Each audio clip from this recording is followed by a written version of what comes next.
What's up, everybody? My name is Godzi, and welcome back to some more Umineko When They Cry Answers Arc.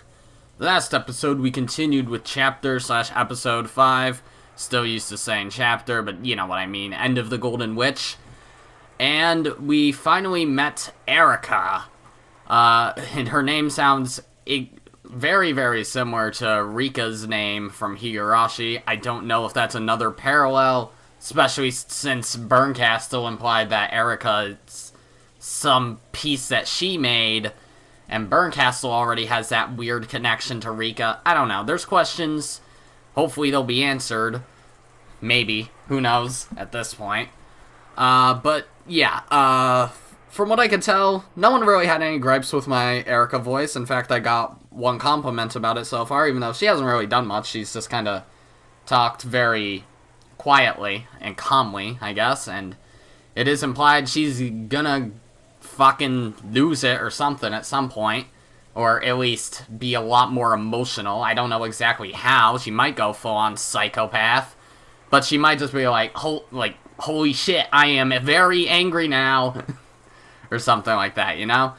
And a little bit more clarification that I got in the comments on Bernkastel and her being able to use the red. She doesn't know exactly what's in Schrodinger's cat box, but she has a general idea, and that's why she's able to use red, or at least something along those lines. They did tell me, be patient, it'll be explained.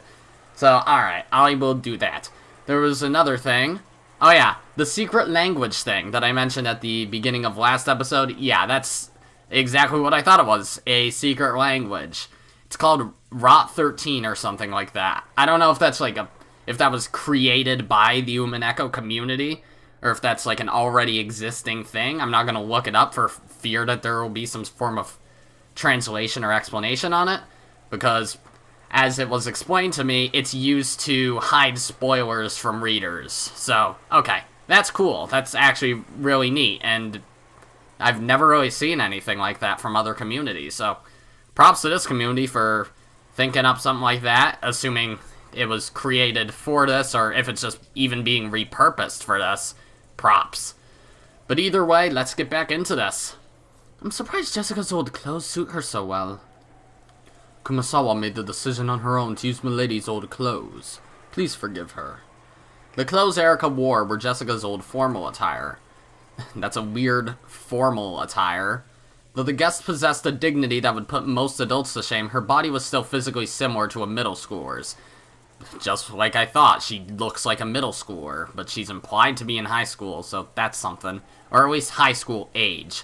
And that's another thing. I came to realize something that was said last episode, or, yeah, it must have been last episode. I think Bernkastel or Lambdadelta, one of the two, said Erika has had no influence on the previous games, which that alone, fine. But then, I think Lambdadelta said she didn't exist in the worlds before this one, which makes me think she doesn't exist in this world either. She's also a facade. So, yeah, that's weird. I don't know if that's a different person. Like, I don't know. It's really, really weird. But either Erika, like, either that was just poor wording, and that she didn't exist in the worlds before this one means she was alive. She very much existed, but she just had literally no involvement here. Or it means she is just another illusion. But who knows? We'll figure that out eventually.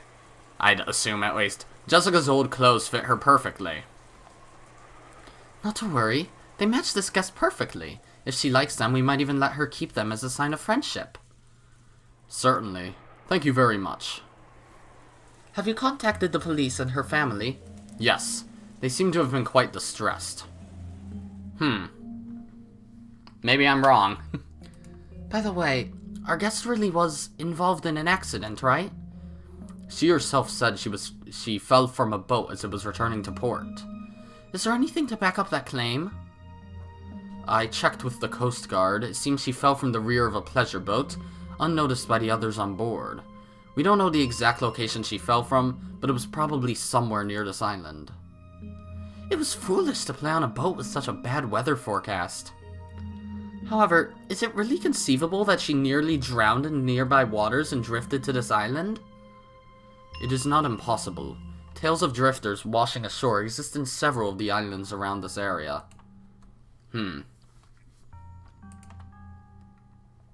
I believe it likely that an accident occurred. We're in the middle of a typhoon. It would not be possible to land a boat anywhere on this island. That's true, yeah. Genji had already considered what she now suspected. Natsuhi probably suspected that this mysterious guest, who had arrived during the already high-stress family conference, might be the agent of some conspiracy. So Genji had already checked to make sure that the accident was real, that Furuto Erika was her real name, and that there was nothing suspicious going on. I see. I understand. My husband has ordered that she be politely entertained. Make sure that there are no blunders. However, you do understand, don't you? Yes, I won't let her anywhere near the family conference. After dinner, I will see that she retires to the guest house. Make sure they don't start trying to force us to let her meet father or anything like that. Of course. I will keep that in mind. That's something. Beatrice now. Oh yeah, because she talks to Natsuhi. Okay, I'm stupid. Oh, Furuto Erika, was it? It's rare for guests to come here to Rokkenjima. Doesn't this look like it'll be interesting? She's probably Lady Bernkastel's piece. Though she will follow the rules of humans, the player is a witch. What? Okay, now I'm confused. What's the context of this scene? We mustn't underestimate her. There is no problem. Even if she were Lady Bernkastel herself, since she's a human, she's no match for us. After all, we have Gap with us. Humans certainly cannot win against Gap. Nearly. George proved that. Thanks. Still, it's not a good idea to overestimate yourself. The definition of a witch doesn't only imply the ability to use magic. True. A joker in the eye of a typhoon. That is what a witch is. I'm the only one who gets to call herself a witch on this Rokkenjima. Only I, the Golden Witch and Endless Witch, Beatrice. Let's see how good Lady Bernkastel's next piece after Angie is. I intend to watch very closely. What? But, huh? You're really confusing me now, game. Okay, what time is it? 7? 7. Okay, what? I thought... Or is this just in the context of the game? Like, maybe this is just Lambdadelta's side or some stuff like that. Because otherwise, Beatrice should not be like that. Well, this is in-game. This is, like, in the actual game, kinda. Something like that. I don't know. Erika's seat was the lowest one in rank. In other words, it was at the inferior end of the table. Since Kinzo's seat at the high end of the table was empty, if you spun the whole thing around, it sort of looked like Erika was the host of this dinner. Well then, everyone. I would like to begin tonight's dinner, if I may. After Goda's announcement, dinner began with the applause that had become almost customary. It was finally the beginning of the dinner orchestra conducted by Toshiro Goda. Except for Krause's household, sitting at such a majestic dinner table was no everyday thing for these people by any means. However, they were all used to this event and acted as though it was completely normal. Once again, if anyone was to be surprised, this should have been Erika. And yet, she showed no signs of amazement at this dinner and acted with composure, blending in with everybody else. That's interesting. There wasn't even a sliver of the fear one might expect from someone who had wandered here like a lost puppy. What an odd child. She doesn't even seem the least bit flustered by the Ushiromiya family's grandest dinner of the year. Kids these days have nerves of steel. Definitely not something I dislike.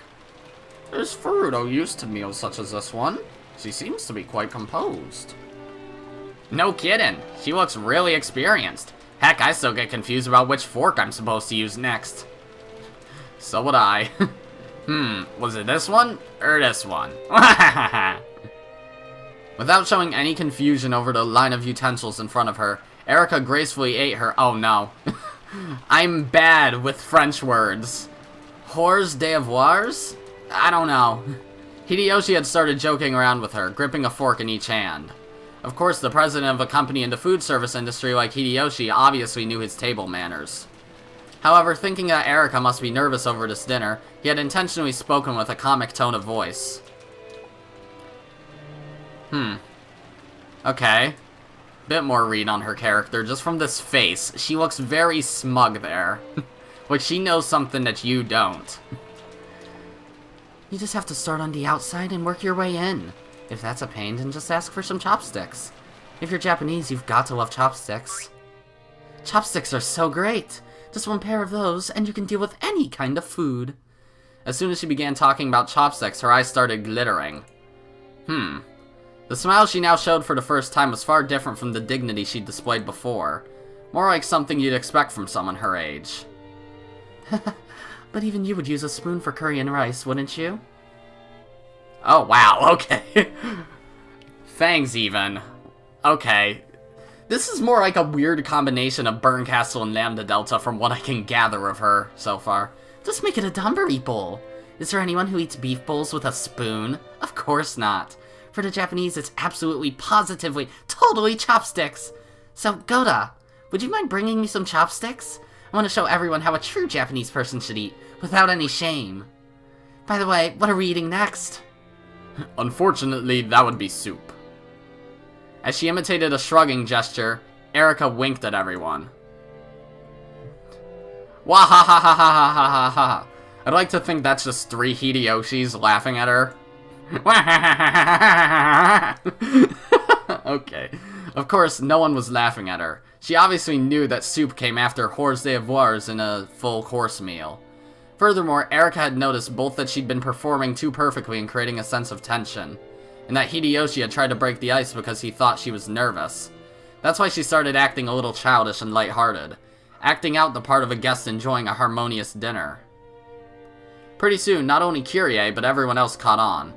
Though she was an uninvited guest, she was apparently worthy of participating in an Ushiromiya family dinner. Smart kid! Did she really just come here by coincidence?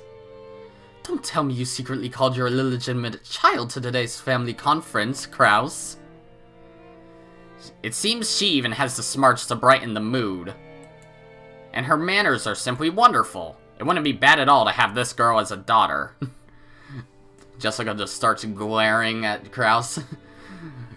Oh no, okay, I seem to have made her angry. Alright, let's not do that. Also, I need to mention this.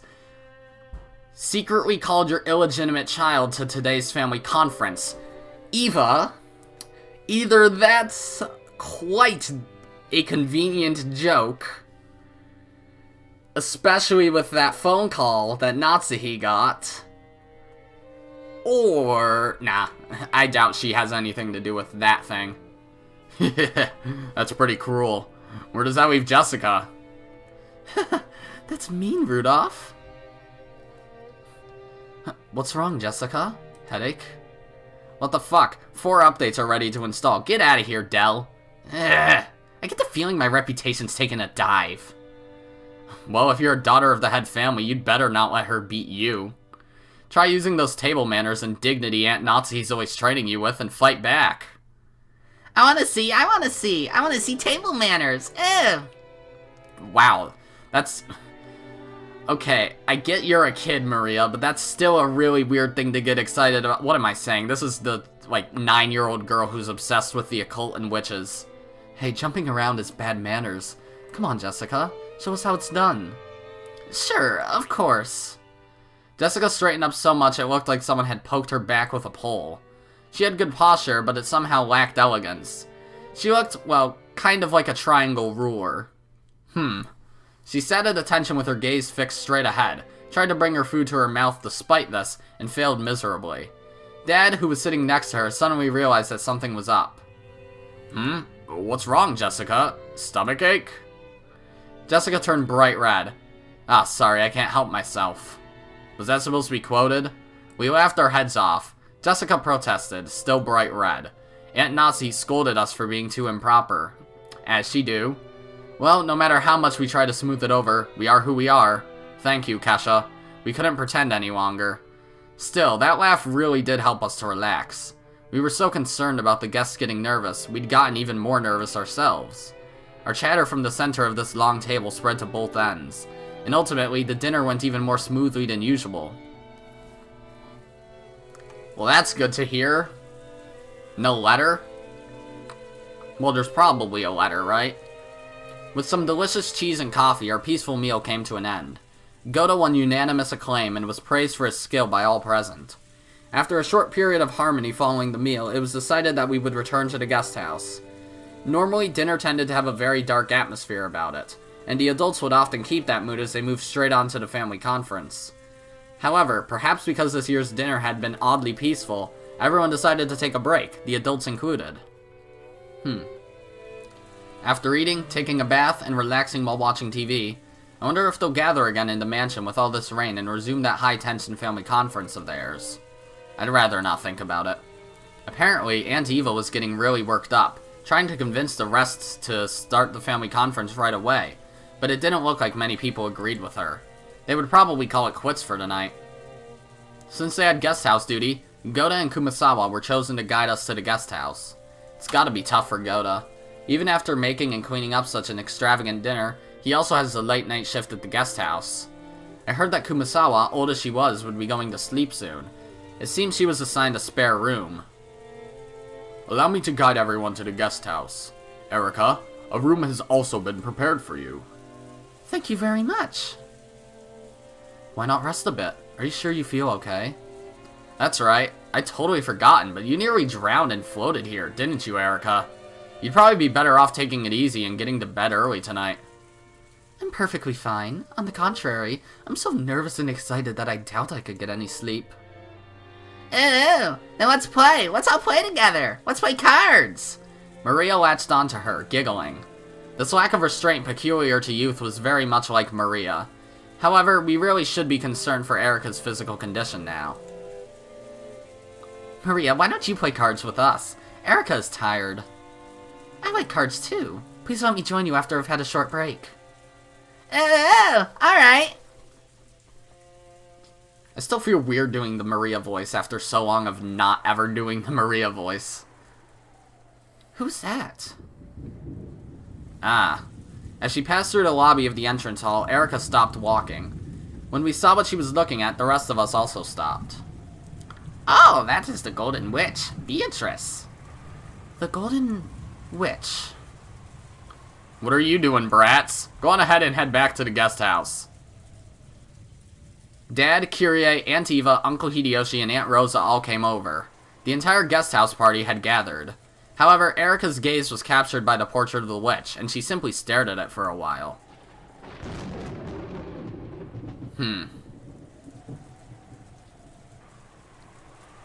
Interesting.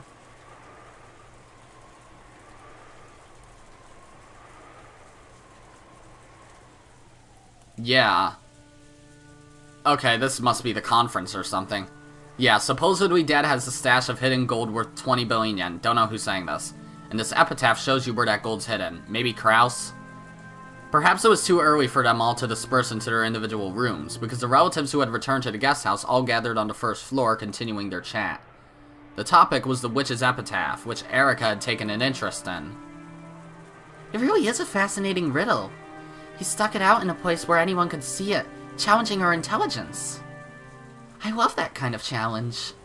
Whoa, you seem surprisingly interested, Erika. Do you like solving riddles or something? Don't challenges like this seem interesting? It seems pretty clear that Kinzo wants us to use that epitaph to choose his successor. When she said that, the adults stopped moving, and slowly turned to face Erika. Why do you think that? Aunt Eva spoke with a coaxing voice. Though, every now and then, there had been whisperings among the relatives that whoever solved the epitaph's riddle might be given the family inheritance. This had been no more than wishful thinking, since such a thing had never been specifically stated. And yet, though she had only read it once, this outsider had already reached that conclusion. How had she come to it? No, that's not the problem. If you solve the epitaph, you can become the next head. She wasn't trying to make it sound like wishful thinking, but an outright fact. So they closed in around Erika, asking why she was so sure.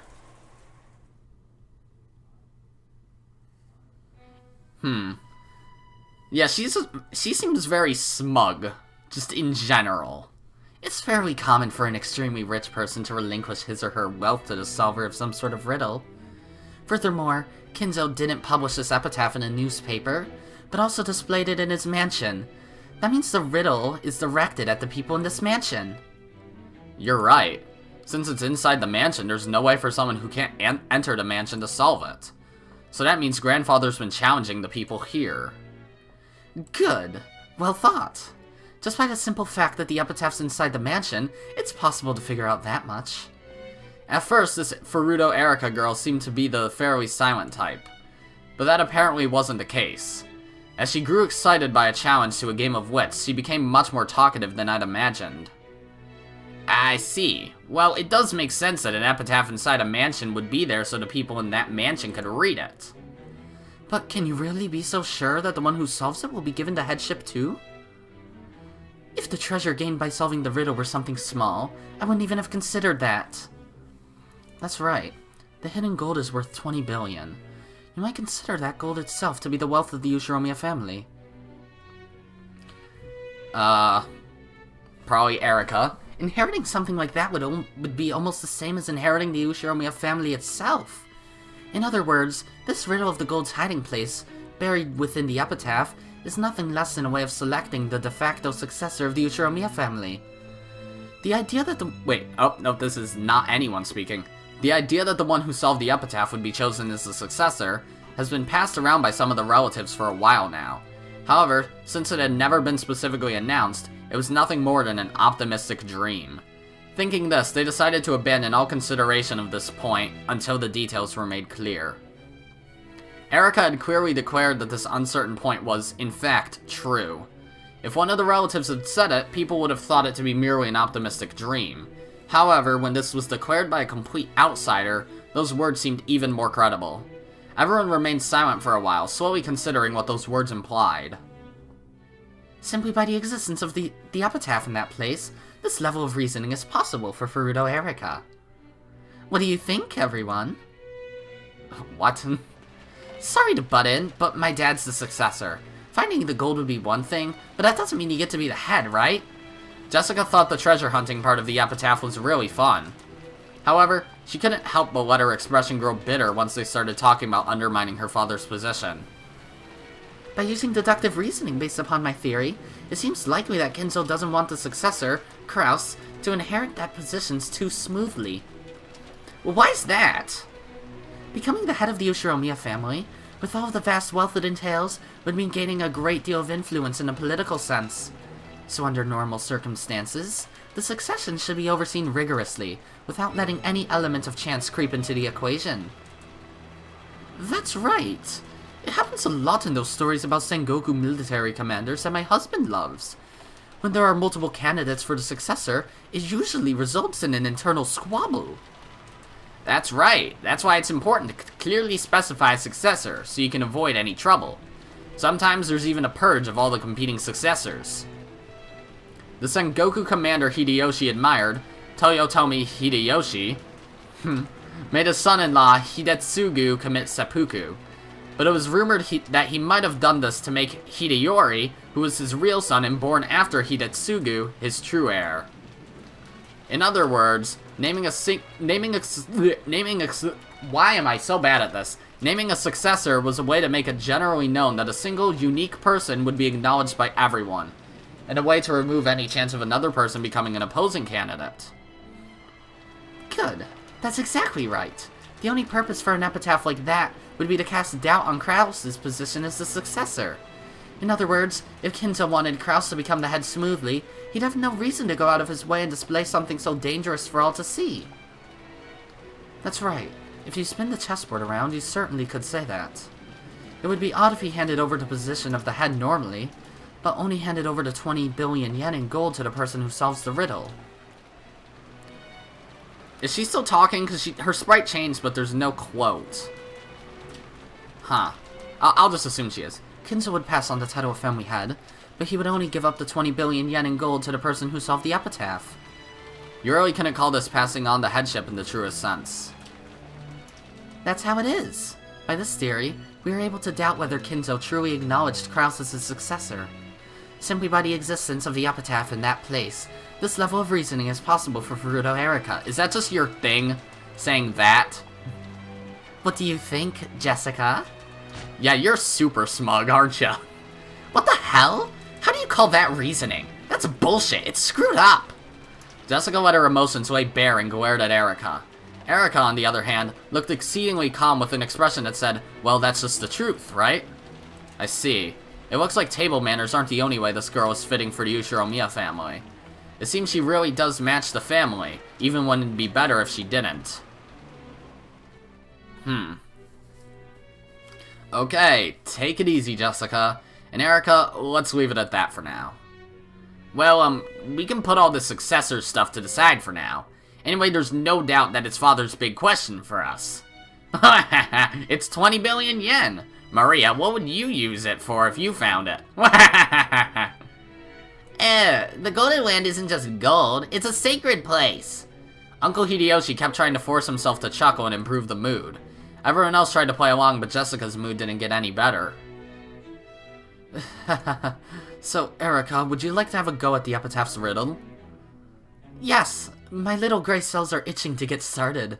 I'd like to start solving as soon as possible. George smoothly turned the conversation around. Just like the time she'd made everyone laugh in the dining hall, Erika looked about with gleeful eyes and jumped at the chance. I like it. Well, since Erika seems so interested, let's all try and solve it together, just like last year. I'll make some coffee. Raise your hand if you want some. Not for you, Maria. You won't be able to sleep. Oh, I want to drink black coffee. You're 9. What 9-year-old likes coffee? Don't they get you excited? Riddles like this? I love them. Erika said that and smiled, though she must have known that she'd ticked Jessica off and made the atmosphere sour. She just smiled nonchalantly. And then womp. Oh, okay. See? Without even waiting for the crime on October 5th, there's a riddle you can solve. 2 battlers with the same sprite on screen at the same time. I've tried to solve it many times myself, but you didn't have a clue, so you gave up and stopped thinking, right? It pissed me off, but I don't have a good counter for that. After all, I don't get the epitaph at all. I don't even know what the beloved hometown means, much less the parts about the Sweetfish River and the key. Thinking that a few more hints would show up if I waited, I kept on waiting and just stopped thinking. Have you figured out an answer of your own? Because I'm about to solve it. What? This is where Burns solved the riddle of the epitaph. I'd expect no less from the Witch of Miracles. If a riddle is solvable, she can solve it without fail, regardless of the difficulty. How many years did it take to solve this one? That's rude. I only fished through a few hundred fragments. You really are terrifying. You aren't going to cheat by suddenly saying the answer in red or something like that, right? Don't worry. Just like you, I follow the rules as a player. Well, shall we begin? It's cramped here. Why don't we talk over the sea?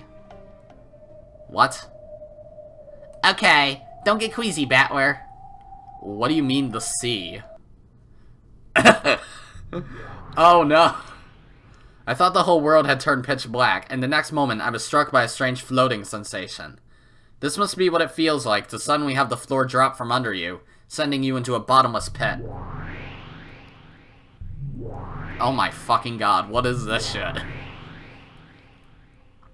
When I looked, I saw that the 2 witches and I had been thrown into a pitch-black universe.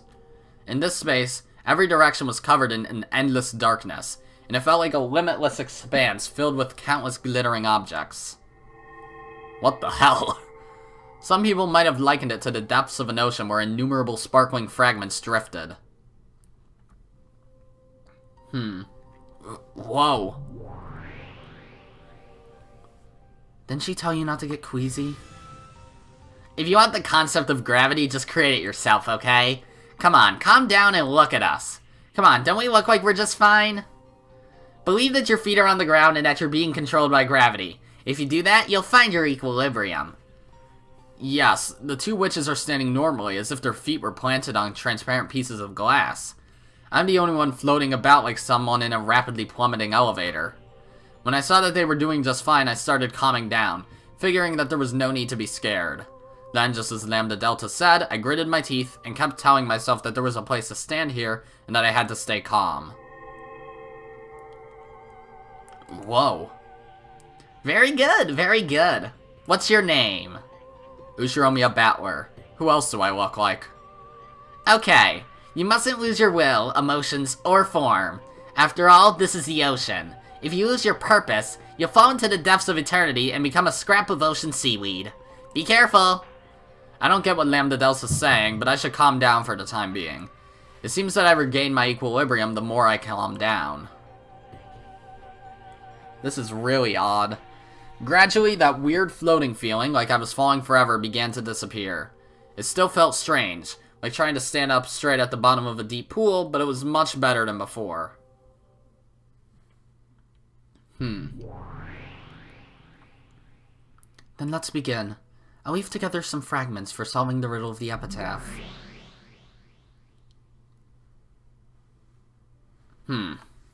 So we're finally gonna know what it means, or is it just gonna be hinted at? Because this game seems to like hinting at the answers to things, but not outright telling you. Granted, this is Answers Arc. They could tell me, like, instantly. Like, as soon as I boot up the game, it's just like, hey, the Epitaph means this. Also, the culprit is this person. Thanks for playing.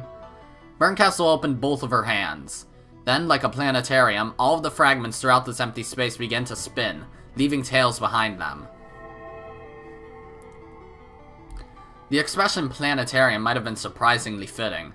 Multiple fragments were tied together by gold lines, and what looked like constellations zoomed by us rapidly, one after another. It felt almost as though we were dashing through space at an incredible speed.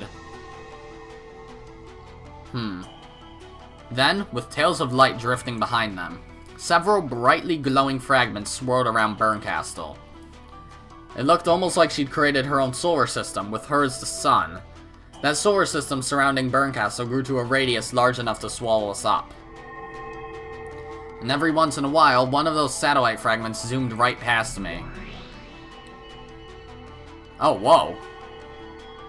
Oh, these are screenshots from... What? The stakes never had expressions like that, did they?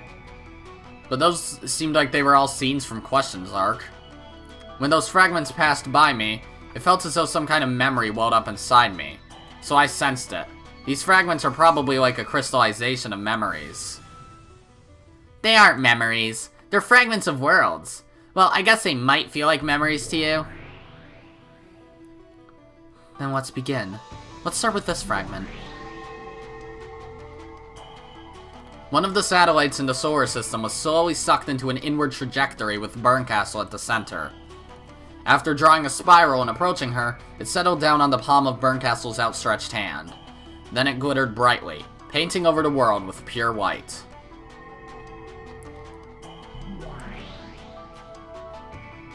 Okay. So that's young Eva, or Eva Beatrice, whichever. And that's the first part of the Epitaph. The beloved hometown definitely won't betray our expectations. The only past father held dear happened during his childhood... Wait, who's talking? During his childhood years. I remember that. This is from the third game, when Aunt Eva was just about to solve the riddle of the Epitaph and was thinking it over with this witch inside her or whatever.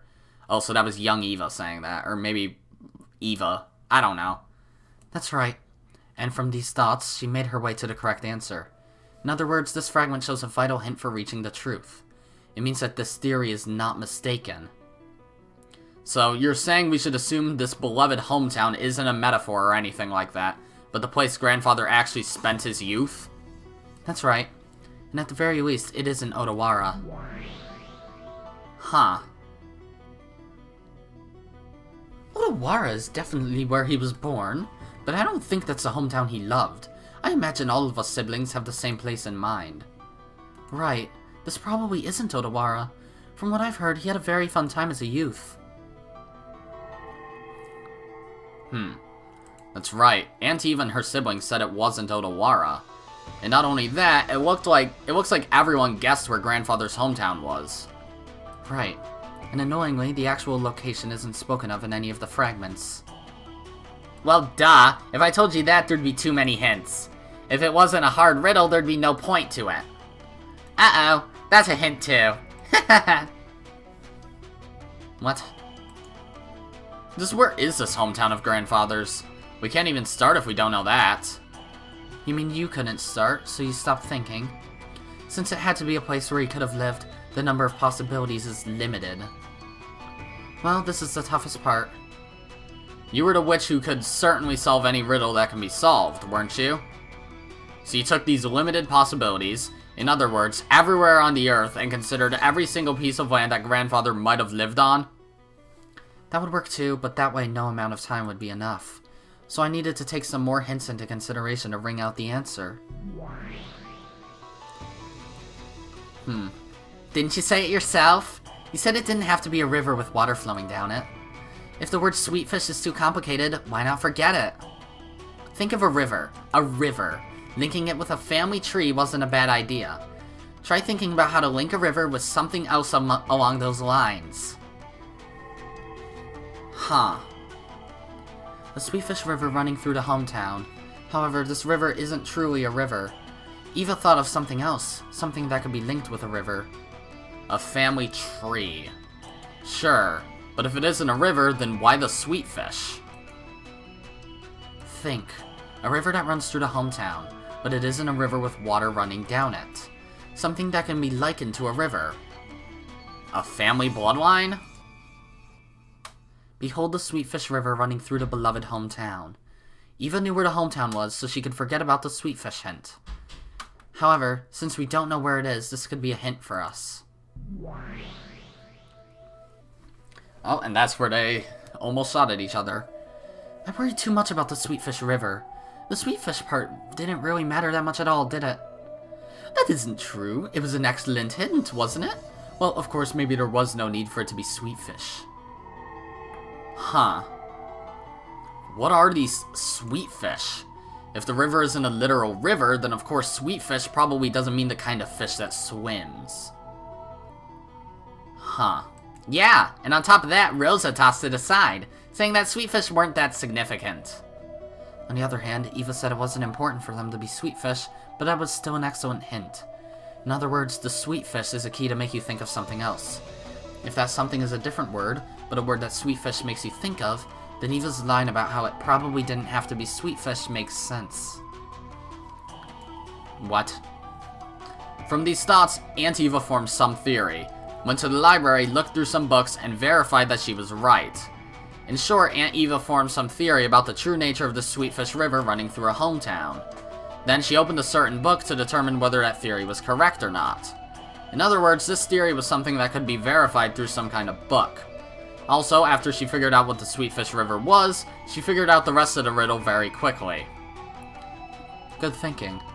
The epitaph continues on, saying, as you travel down the river, you will see a village. At that point in time, Eva hadn't yet solved the 3 lines starting with this one. All the Twilights are part of it, right? Like, they're part of the riddle? What is this village? What does it mean? Do you find one if you go down the river?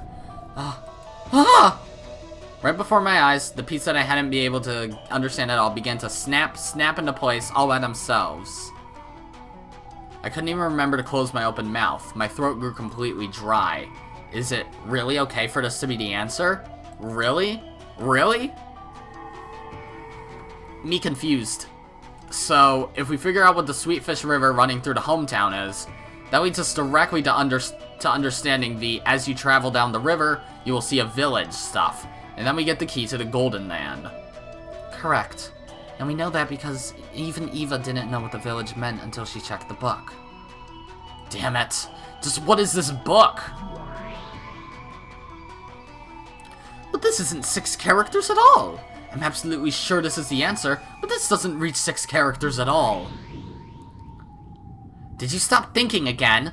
In that case, think of a way you could read it with 6 characters. If you can't think of one, then research it. There has to be an answer. You must not doubt that. Oh, is believing in that too much for you? If only you just cry yourself to sleep, and then you can just give up and die. Oh yeah, that was your thing, wasn't it? 1, 2, 3, 4, 5, 6. Oh. 6 characters! I found it. This is... the key to the Golden Land! Then Eva found the key to the Golden Land. Yeah, and this key was some kind of word, number, or string of characters. 6 characters long. That's it. If we know the key's true identity as 6 characters, the meaning of the first Twilight changes drastically. Oh! The 6 chosen by the key. On the first Twilight, offer the 6 chosen by the key as sacrifices. The 6 chosen by the key. 6 characters! In other words, it means to sacrifice the 6 characters chosen by the key on the first Twilight. But that's really odd. This key indicates a certain group of 6 people. No, we should say it indicates a certain group of 6 things. If this doesn't mean a literal command to offer sacrifices, for example, it could be an anagram. An anagram? Do you mean playing with letters? Yes, Kyrie has been thinking that way ever since that moment. On the second Twilight, there are those who remain. Which means that, at the very least, that something has a limited number of characters. You could read it like it's telling you to continue with the remaining characters after the first 6 characters are removed. Huh. In other words, on the first Twilight, we take a list of characters that's longer than 6. Kill the 6 that are the key, and then do something with the characters that remain. That's right. But, like Kyrie said, what should we kill the characters from? We don't know this longer string of characters that we're supposed to be killing from. On the first Twilight, kill the 6 characters that are the key. On the first Twilight. In other words, by the time we reach the first Twilight, some string of characters already exists. That might be a set of Japanese characters.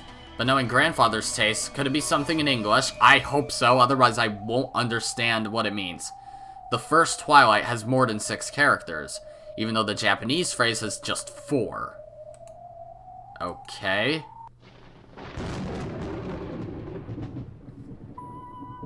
Oh. Okay, then they didn't solve it there? Well, they might have, but they aren't telling the reader, I guess? I don't know. Good. That idea of yours isn't bad, Battler.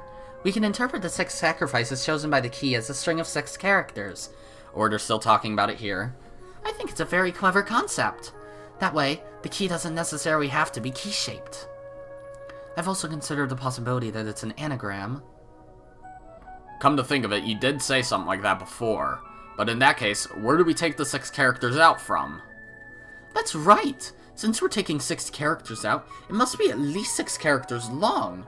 We need to read that in some way that gives it more than 6 characters. If we follow Father's sensibilities, I guess it probably is English after all. If it looks like we're getting stuck, why don't we move on to the second Twilight and look for hints? Those who remain shall tear apart the 2 who are close. We can probably think of those who remain as the remaining characters after the first 6 have been taken out. In that case, what does it mean by 2 characters that are close? I see. I get it. So that's what this is about. For example, let's take the following list of 9 characters. 1, 2, 3, 4, 5, 6, 7, 8, 9. And then, let's say that the 6 characters offered as sacrifices are 1, 3, 6, 7, 8, and 9. In this case, we erase the aforementioned 6 characters from 1, 2, 3, 4, 5, 6, 7, 8, 9, and get X2, X4, 5, XXXX. So 2, 4, and 5 are left. So what? Oh, 4 and 5 are close. I figured that's where they were going with that. Yeah, I get it. So the 2 who are close are X2, X4, 5, XXXX. Yep. There's a gap between 2 and 4, but 4 and 5 are right next to each other. They're the 2 who are close. Good. Well done, Battler. We can't tell whether tear apart means to crush 4 and 5, or to put a gap between them, but I think that's a good observation. Then what do you think about the third Twilight? Those who remain shall praise my noble name. Since there's a good chance that we're playing with letters, this might be the same thing. The characters that remain shall praise my noble name. That's tough. What could it mean? Does anyone know? I think I do. Huh? What is it? Tell me! Is this also an anagram? Once again, good. Battler, you're a pretty flexible thinker. By anagram, you mean playing with letters, right? That means... In other words, maybe you can make some kind of word by changing the order of the remaining letters. Yeah, if so... I might be getting ahead of myself with this theory, but maybe the original list of characters that the first Twilight's removed is 11 characters long. Well done again! I've reached the same conclusion. Why's that? Why do you think there are 11 characters? That is weird, yeah. We think killing a single sacrifice means crushing a single character. If we interpret the tear apart of the second Twilight to mean adding a gap between two characters, then there are 11 characters total. If tear apart means to crush those two characters, then we can assume that there are 13 characters. After all, from the 4th Twilight to the 8th Twilight, the word kill appears 5 times. And then, on the 9th Twilight, it's written that none will be left alive. If we ignore the part about the witch reviving for now, I figured that after crushing the first 6, separating the characters that are close and then crushing 5 more of them, there should be no characters left. So that makes 6 plus 5 or 11 characters. If tearing apart the 2 who are close in the second Twilight means to kill both of them, that makes 6 plus 2 plus 5 or 13 characters. There's a chance the word symbolizing the first Twilight has 11 or 13 characters. Wait, it couldn't be that easy, could it? Wonderfully done! That's the same exact theory I thought of. It looks like you were gifted with excellent little gray cells, just like me, Battler. Quit it. Just doing what comes naturally. This is odd. And we're back here again. And was this song in Questions Arc? This song, I don't know why it sounds like something that reminds me of Team Magma from Gen 3 of Pokemon, but it does. That's weird. Hey, what the hell? This piece me's pretty damn smart. There's no room left for me to make theories. Oh, sorry about that.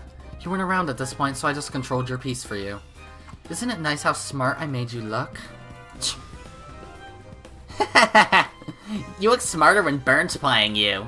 Why not step down as the player and concentrate on being a piece instead? I joined in on this game partway through, well, after the first murders occurred on October 5th. That means the piece called me was controlled by the player, Bernkastel. So I guess that means it's possible for Bernkastel's reasoning to be announced through my mouth. The game I'm watching now is nothing more than a replay of a part that's already ended. Huh. However, that's probably good enough for now. After all, this Bernkastel's going out of her way to solve the Epitaph for me. I'll watch closely for now, and I'll try to find out what it means. Lambdadelta let it slip herself just a second ago. What? Well, duh! If I told you that, there'd be too many hints. If it wasn't a hard riddle, there'd be no point to it. Uh-oh, that's a hint too. No point to it. If it wasn't a hard riddle, so it is a hard riddle and there's a point. A point. I don't know. The Epitaph is probably the most confusing thing in this game. Like, the murders, yeah, that's hard, yeah, but not impossible. Well, the Epitaph isn't impossible either, but the murders aren't as hard as the Epitaph. I don't think so, at least, because I really haven't made any progress on figuring out what the Epitaph means at all.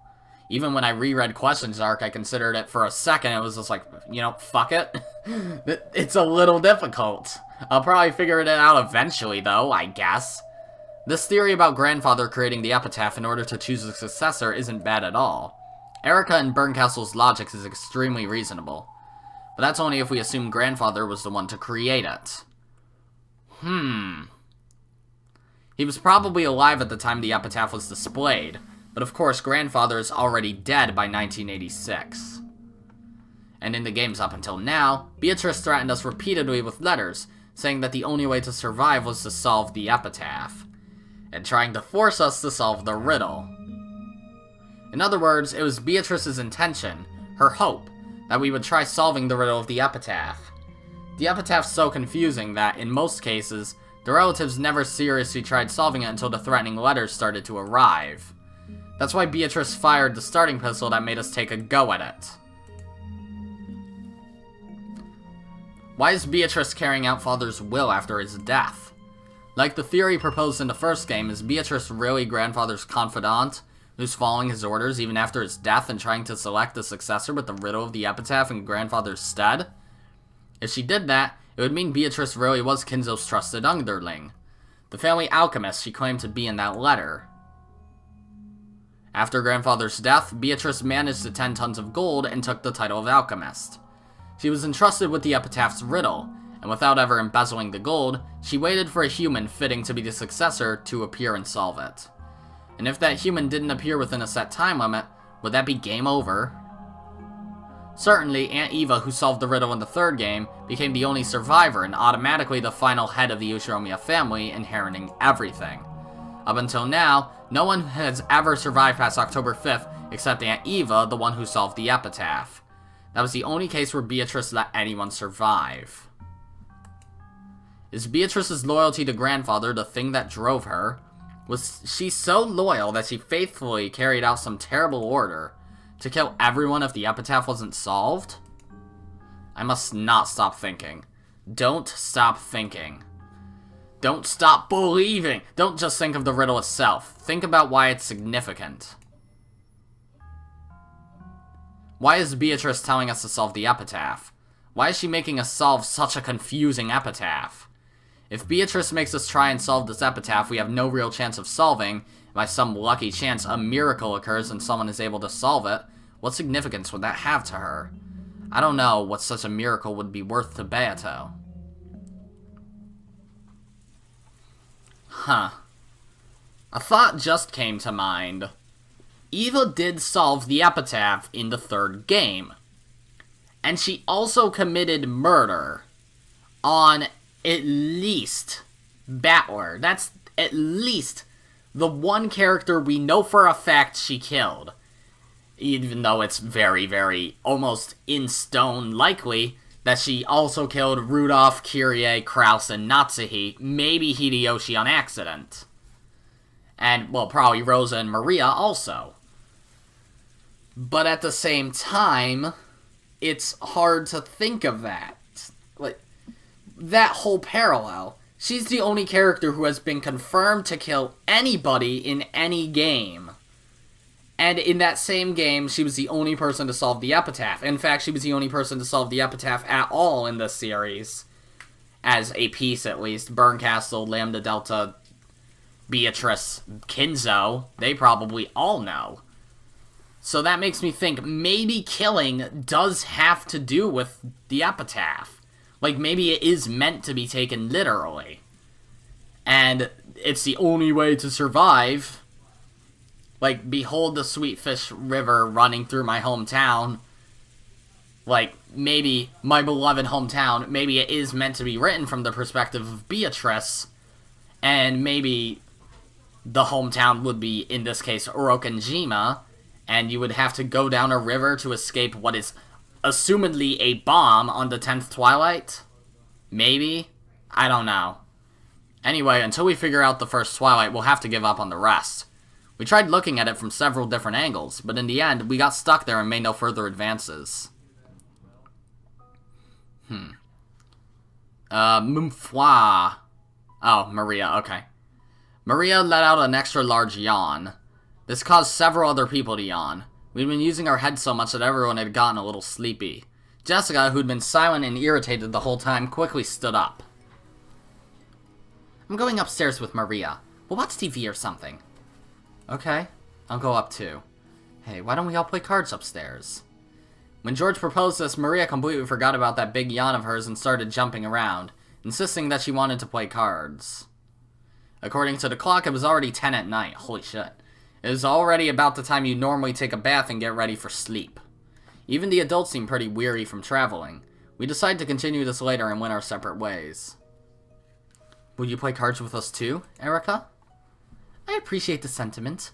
I overstepped my bounds a little, forgetting that I'm a simple guest. I'd like to take it easy and rest for the night. I almost forgot I was recently in an accident. Seriously, you're in such high spirits it's hard to believe you almost drowned. That's youth for you. Still, I enjoyed it. I think we've taken a big step in our reasoning thanks to you. If I find the gold, I'll let you have about 1,000,000 yen worth. Can't you at least offer the poor girl 100 million? No need to bother. I'm only interested in solving the riddle. Well then, if you'll excuse me, good night. Yeah, night. Oh, you aren't going upstairs, Battler? I'm getting a bit interested. I'll think things through here just a bit longer. If I can just figure out the list of characters that marks the first twilight, I bet the road before me will open up all at once. Everyone went up to the second floor, one by one. Only Aunt Rosa remained behind, cleaning up the coffee cups that everyone had been drinking out of. Kyrie and some others had offered to help, but Rosa had refused and was washing them all alone. Since I'd just been treated to such delicious coffee, I decided to help too. I wasn't just doing it because I felt obligated. I wanted to keep discussing the Epitaph with someone. The first twilight. The first twilight. Aunt Rosa, have you thought of some list of characters or a word? No, I don't have a clue. But instead of the first twilight, it's the 10th twilight that bugs me. The 10th twilight? What about it? Well, at the end here, it says you'll receive the Golden Land's 4 treasures once and for the last time, right? Yeah, it does. Why mention that you're reaching the Golden Land just once, and then say it's for the last time? It's almost as though he's repeating the same thing twice. I've just been wondering whether he had some reason for putting it like that. You're right. Like you said, there's gotta be a more straightforward way of saying that. Also, I just thought of something. Oh, okay. Just click on any random Ushiromiya. 1, 2, 3, 4, 5, 6, 7, 8, 9, 10. There are 10 letters in the word Ushiromiya. Shit. Well, assuming the 11/13 thing is right. Oh yeah, I never looked at her original image. It's basically the same thing. Like, actually, though, it's ridiculously similar. Okay. Are there any... I don't think there's... No other characters have been not announced, shown yet. That line should have been a key part of the riddle, where you wouldn't expect the writer to waste words needlessly. Could it have been done for some special purpose? Still, you and that Erika girl are incredible. Your minds really are flexible. I'm already an old lady, and my brain just doesn't work that fast. That theory about the 6 chosen by the key signifying 6 characters to be removed was very impressive. After hearing that, I can't see it as being any other way. But before then, I didn't think it was like that at all. I'm feeling let down by my own dull mind. That's not true. You've got a flexible mind yourself, Aunt Rosa. This last time thing might be really important somewhere down the line. Not at all. My mind's very stiff. Up until now, I've always thought that this first twilight was nothing more than a place 1/10 of the way on a road to the Golden Land. What's that? Sounds interesting. Mind telling me about it? After all, in the line before the first twilight, it says you must travel to the Golden Land, right? The next part describes a journey that lasts 10 days, so I thought the first twilight would be part of the way through that journey. That is interesting. A journey. I see. Then the journey begins, and when you set up camp at the first twilight, you offer the 6 as sacrifices. So where would that place be? How many kilometers from the starting point? Please don't tell anyone about your aunt's silly ideas, okay? When I first saw that part about attaining to the treasures of the Golden Land, I just assumed it was more of the same.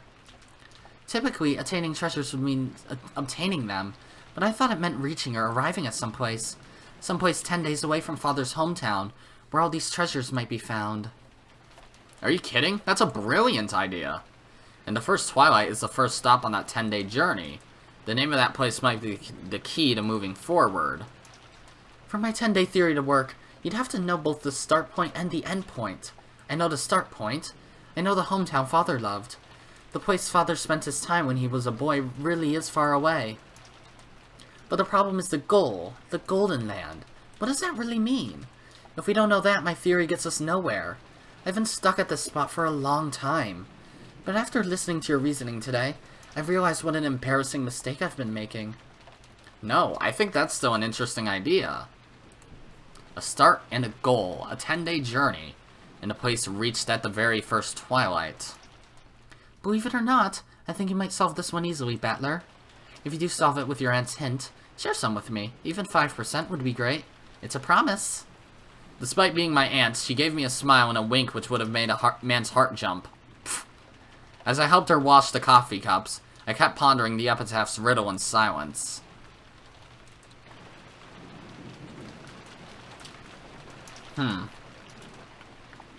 The Epitaph sure is interesting.